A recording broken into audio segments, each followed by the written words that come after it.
Today we shall reflect on the lives of Saints Anna and Joachim.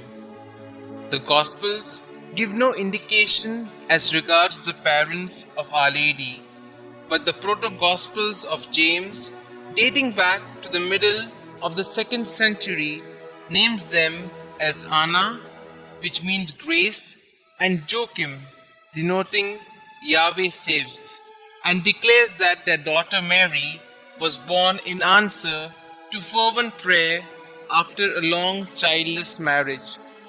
Since Anna and Joachim came from among a people who rose from the faith of Abraham, of a people formed by Moses, which Exodus describes as thirsting to know God's face. Anna is glorious among the saints because it was in her that the Immaculate Conception per se took place, whereby she became the mother of God, and in effect the grandmother of the Messiah.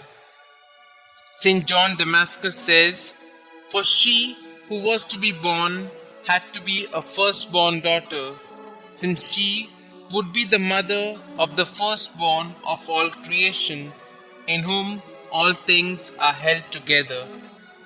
In bringing Mary to the temple at the age of 3 and dedicating her to the service of God in fulfillment of Anna's promise, Anna and Joachim both came through as perfect role models for Christian parents of every age and time, models of fidelity and diligence, of piety and modesty.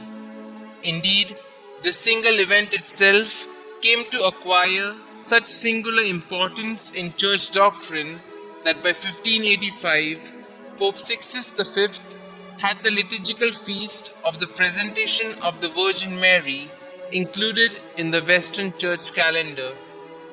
The strong character of Mary, as is evidenced in her decision-making, her steadiness in the face of crisis, her practice of continuous prayer, her devotion to the laws of a Jewish faith, her dedication to her relatives are all indicative of the close-knit, loving and God-fearing family upbringing that she had.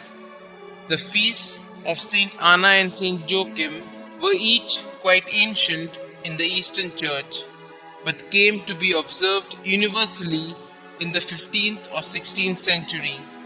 In fact, 26 July was initially observed as Saint Anne's feast day only, until it came to be observed as Parents' Day in recent times. This feast, on one hand, reminds parents and grandparents of their responsibility to keep up the practice of traditional human values and offer them as a promise of hope to future generations.